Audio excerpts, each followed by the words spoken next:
সেদিন মানুষগুলো পতঙ্গের মতো নিক্ষিপ্ত হবে। ওয়াতাকুনুল জিবালু কালআহনিল মানফুশ, তুলাকে ধ্বনিত করা হলে ছোট্ট ছোট্ট তুলার কণা বাতাসে যেমনি ভেসে বেড়ায়, পৃথিবীর বড় বড় পাহাড়গুলো এরকম বাতাসের মধ্যে মেঘের মতো ভাসতে শুরু করবে। সুবহানাল্লাহ বলে। তুলা পিটায় না এমনি, পিটালে দেখবেন কিছু পাতলা তুলার কণা বাতাসের মধ্যে ভেসে বেড়াচ্ছে, ফুদিলে আরো উড়ে, বাতাস পাইলে আরো উঠতে থাকে, কই যে যায় নিজেও জানে না। ছেড়ে নাই, পাহাড়গুলোকে এরকম তুলার মতো ধ্বনিত করবে কে? মানুষগুলোকে বিক্ষিপ্ত পতঙ্গের মতো নিক্ষিপ্ত করে দিবে কে? আমরা আর এরকম শক্ত হয়ে বসে থাকতে পারবো না। পৃথিবীর সবকিছু পৃথিবীর সেন্টারে একটা জায়গা আছে, ওটা টানে, কেন্দ্রের দিকে টানে, এটা গ্র্যাভিটেশনাল ল বা পাওয়ার বলে, মাধ্যাকর্ষণ শক্তি। এই যে এটা বসে আছে, টেবিল বসে আছে, আমরা বসে আছি, এই পাওয়ারটা না থাকলে আমরা ছিটকে যেতাম, আমরা ছিটকে পড়তাম। সেদিন এই মাধ্যাকর্ষণ শক্তির বলকে ভেঙে খান খান করবে কে? মানুষগুলো নিক্ষিপ্ত হবে, একজন ওইদিকে, আরেকজন ওইদিকে, আরেকজন ডায়ানে, আরেকজন বাই, কে কোন দিকে যাবে তারা নিজেরাও জানে না। আল্লাহু আকবার। এজন্য আল্লাহ বললেন কাল ফারাশিল মাবসুস, পতঙ্গের মতো আলো জ্বালালে আলোর ভেতরে পতঙ্গগুলো যেমনি এদিক থেকে ডান থেকে বাম থেকে ঝাঁপিয়ে ঝাঁপিয়ে পড়ে, মানুষগুলো ডানে বায়ে ঝাঁপিয়ে ঝাঁপিয়ে পড়বে। শীতকালে ছেলেপেলেরা র‍্যাকেট খেলে না, রাতে ব্যাডমিন্টন খেলে, এই গ্রামে তো খেলে না, ওই যে খেলা আছে, খেলা ঠিক আছে। তো এই যে খেলে, তখন রাতের বেলা তারা বাঁশ গেড়ে, বাঁশের মধ্যে কি লাগায়? লাইট লাগায়। তো এই লাইটের মধ্যে অনেক পোকা চলে আসে না, রাতের পোকা, হ্যাঁ আলোর পোকা, পোকাগুলো এদিক থেকে ওই দিক থেকে, কোনো মা বাপ নাই, ডানে বায়ে ইচ্ছে মতো ছুটছে। মানুষগুলো সেদিন পাগলের মতো ছুটতে শুরু করবে, চিৎকার করে বলেন ঠিক কিনা? তারাগুলো ছিন্ন বিচ্ছিন্ন হয়ে যাবে, ছিটকে পড়বে, আকাশ সংকুচিত হয়ে যাবে। কাগজের টুকরা আমরা হাতের মধ্যে নিয়ে কাগজটারে যেমনি ভাঁজ করি, কিয়ামতের এই প্রথম ধাক্কায় আকাশটারে ভাঁজ করে ফেলবে কে? কথা বলেন। ইয়াউমা নাতবিস সামাআ কাতাইয়িস সিজিল্লি লিল কুতুব, কাগজ যেমনি তোমরা ভাঁজ করো, কাগজ যেমনি সহজে তোমরা হাতের মধ্যে গুটিয়ে নাও, আকাশটারে সেদিন গুটিয়ে নিবে কে? ফাইযা বারিকাল বাসারু ওয়া খাসাফাল কামারু ওয়া জুমিআশ শামসু ওয়াল কামারু ইয়াকুলুল ইনসানু আইনাল মাফার, সেদিন মানুষের চোখ হবে ছানা বড়া, চন্দ্র সূর্যে কোনো আলো নাই, দিক বিদিক পেরেশানের মতো মানুষ দৌড় দিবে, আর সবার মুখে একটাই চিৎকার, আইনাল মাফার, ওয়্যার দ্য ওয়ে আউট, যাবো কই? সব জায়গায় একই অবস্থা। কথা কন, কিয়ামতের ঝাঁকুনি যখন হবে শুধু বাংলাদেশে হবে, ইন্ডিয়ায় হবে না, হবে সৌদি আরবে হবে না, কাতারে হবে না, আমেরিকায় হবে না, গোটা বিশ্বটারে একবারে ঝাঁকুনি দিবে কে? আবার আল্লাহ বললেন ইয়াউমা তারাউনাহা তাযহালু কুল্লু মুরদিআতিন আম্মা আরদাআত, কিয়ামতের বিভীষিকাময় পরিস্থিতি দেখে দুধের বাচ্চাকে রেখে বাচ্চার মা দিবে একটা দৌড়। দুধের বাচ্চারে রেখে মা কোনদিন দৌড় দেয় নাকি? দুগ্ধপোষ্য বাচ্চা, দুধ খাওয়ায়, এই দুধের বাচ্চাটারে মা খুব যত্ন করে রাখে না? কথা বলেন। কিয়ামতের এই বিভীষিকাময় পরিস্থিতি দেখে মা দুধের বাচ্চাকে রেখে দিয়ে দিবে দৌড়। গর্ভবতী মা মুহূর্তের মধ্যে ডেলিভারি হয়ে যাবে।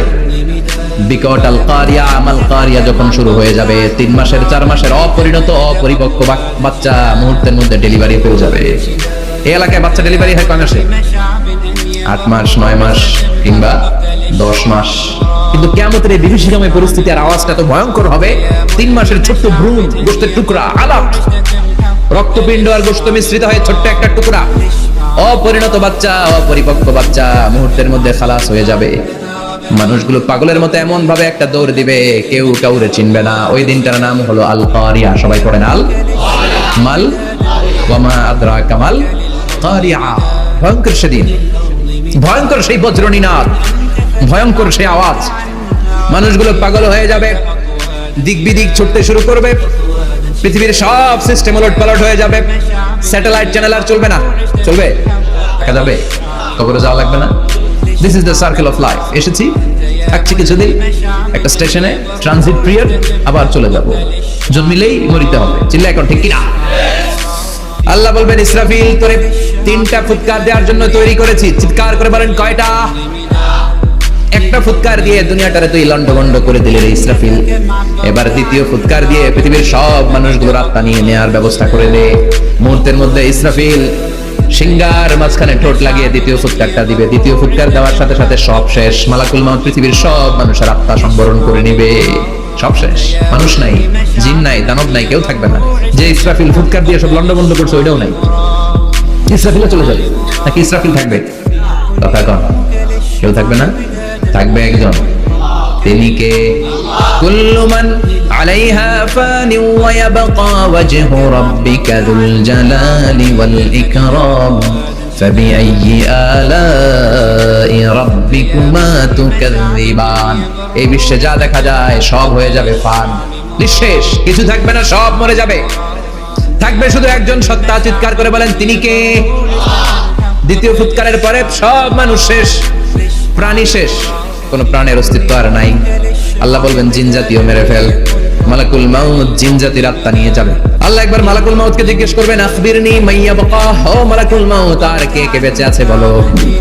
মালাকুল মাউত বলবে, আল্লাহ মানুষ নাই, জিন নাই, প্রাণী নাই, শুধু ফেরেশতারা আছে। আল্লাহ বলবেন, সব ফেরেশতাদের রূহ কবজ করো। সব ফেরেশতাদের রূহ কবজ হয়ে যাবে। যেই ফেরেশতার হুইসেল দেওয়ার কারণে, হর্ন বাজানোর কারণে কিয়ামত, ওই ফেরেশতার রূহ কবজ হয়ে যাবে। আল্লাহু আকবার। আর কে কে বেঁচে আছে? আমার ভাই জিব্রাইল বেঁচে আছে, জিব্রাইল রেও নাও। মালাকুল ওয়াহি, ওহির ফেরেশতা, যিনি আল্লাহর কাছ থেকে ওহী নিয়ে দুনিয়ায় আসতো, তারও রূহ কবজ হয়ে যাবে। এবার আল্লাহ বলবেন, আখবিরনি ইয়া মালাকাল মাউতি মান ইয়াবকা, ও মালাকুল মাউত, আর কে বেঁচে আছে এই মহাবিশ্বে বল। কেউ আছে নাকি? মালাকুল মাউত বলবে, আল্লাহ কেউ নাই। আপনার কথা মতো মানুষ মারলাম, জিনদের মারলাম, ফেরেশতাদেরও মারলাম, কেউ নাই। একমাত্র শুধুমাত্র আপনি আছেন, আর আপনার হুকুমের গোলাম আমি আজরাইল আছি। সুবহানাল্লাহ বলেন। কি একটা সময় কাটবে, আল্লাহ আর মালাকুল মাউত ছাড়া কেউ থাকবে না।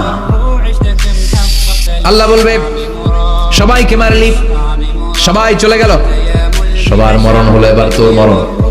এবার সবাইকে মারলি, এবার তুই একটু মর, তুই একটু মর। কি ভয়ঙ্কর কথা। তুই মর শুনে মালাকুল মাউত কাঁপতে শুরু করবে, খিচুনি উঠে যাবে মালাকুল মাউত। সে বলবে, আল্লাহ সবাইরে মারলাম, আমি মরবো কেন? আমি না মারছি, আমি মরবো কেন? আল্লাহ বলবেন, কুল্লু নাফসিন যায়িকাতুল মাউত, প্রতিটি আত্মার মৃত্যুর স্বাদ নিতে হবে। Everyone has to take the taste of death. মৃত্যুর স্বাদ প্রত্যেককে আস্বাদন করতে হবে। এটা কেমন?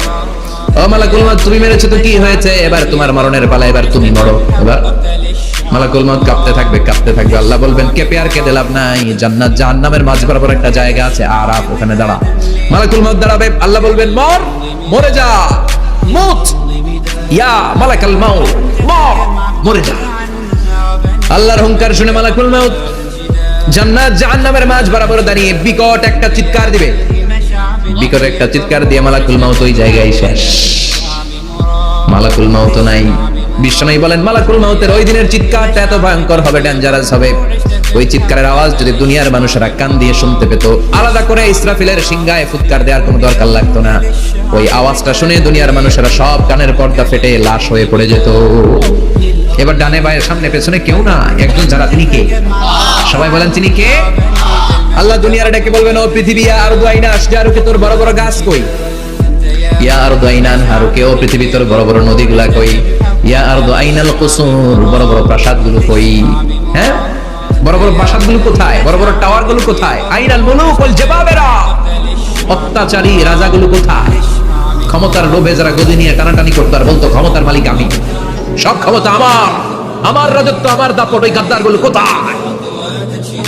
আল্লাহ চিৎকার দিয়ে বলবেন, লিমানিল মুলকুল ইয়াউমা লিল্লাহিল ওয়াহিদিল কাহ্হার, আজকে ক্ষমতা কার? সবাই বলেন চিৎকার দিয়ে, ক্ষমতা কার? Who belong the power today, who belong the kingdom today, আজকে ক্ষমতা কার? আল্লাহ বলবেন, ক্ষমতা কারো না, আসল ক্ষমতার মালিকানা আমি কারো হাতে দেই নাই, আসল ক্ষমতার মালিকানা কার হাতে?